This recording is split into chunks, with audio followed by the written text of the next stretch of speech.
Hello everyone, চলুন আজ একটা দারুণ মজাদার রেসিপি শেয়ার করি।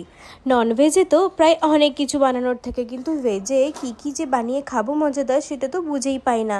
তাই আজকে মা ভেজের মধ্যে মোমো বানিয়ে দিচ্ছে।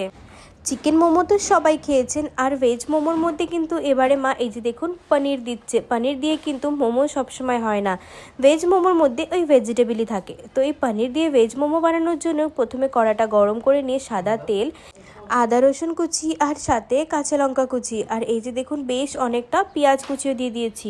আর দিচ্ছি অল্প করে একটু নুন, যাতে পেঁয়াজটা তাড়াতাড়ি সেদ্ধ হয়ে যায়। আর এই যে দেখুন পেঁয়াজটা ব্রাউন হয়ে গেলে এর মধ্যে একে একে ভেজিটেবলসগুলো দিয়ে দেবো। প্রথমে গাজরটা দিয়ে অল্প করে নেড়ে নিয়ে এরপরে দিয়ে দিলাম শিমলা মির্চ মানে ক্যাপসিকাম, আর ওই যে বাঁধাকপিটা। বাঁধাকপি কিন্তু ভেজ মোমোতে দিতেই হবে, এই বাঁধাকপির স্বাদটাই কিন্তু মেন থাকে। আর তারপরে একে একে সসগুলো দিয়ে দিচ্ছি। এখানে দেখুন বড় একটা চামচ নিয়েছি, এর মধ্যে দিয়ে দিলাম 2 চামচ সয়া সস আর 2 চামচ রেড চিলি সস। ভিনিগার আমরা দিইনি, আপনারা চাইলে কিন্তু ভিনিগারও অ্যাড করতে পারেন। আমরা আসলে ভিনিগারটা একটু কমই খাই। আর তারপরে সব শেষে গ্রেট করে রাখা পনিরটাও দিয়ে দেবো। এখানে গ্রেট করে রাখা পনিরগুলোকে দিয়ে ভালো করে নেড়ে চেড়ে ভাজা ভাজা করে নিয়ে এর মধ্যে একটা সিক্রেট জিনিস মা দিচ্ছে, সেটা হচ্ছে এই যে কর্নফ্লাওয়ার গোলা জল।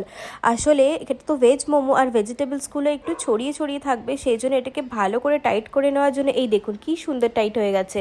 তো তার জন্য মা এই কর্নফ্লাওয়ার গোলা জলটা ব্যবহার করলো। আর ভেজিটেবলসগুলো কিন্তু খুব বেশি সেদ্ধ করলে হবে না, কারণ যেহেতু এরপরে আবার আলাদা করে স্টিমও হবে। তো অল্প একটু কাঁচা কাঁচা রেখে এই যে দেখুন পুর বানিয়ে নিতে হবে। এই পুরটা বানানোর সময় কিন্তু একদম হাই ফ্লেমে বানাতে হবে। আর মোমোগুলো বানাতে গিয়ে একটু ডিস্টার্ব হচ্ছে, তার কারণ কি জানেন, এটা হচ্ছে ছালের পুর বানিয়েছে মা।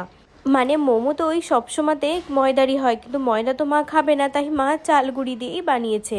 আর এখানে না মা একটা সস বানিয়ে নিচ্ছে। তার জন্য প্রথমে রসুন ফোড়ন দিয়ে বেশ অনেকটা রেড চিলি সস দিয়ে দিয়েছিল। তারপরে একে একে টমেটো সস আর সাথে এই যে সয়া সস দিয়ে ভালো করে এটাকে নেড়ে চেড়ে একটা সস বানিয়ে রাখছে। আর এই যে দেখুন আটাটাকে এখানে লম্বা করে প্রথমে গোল করে একটা বেলে নিচ্ছে, তারপরে একটা বাটির সাহায্যে গোল গোল করে পিস করে কেটে নিচ্ছে।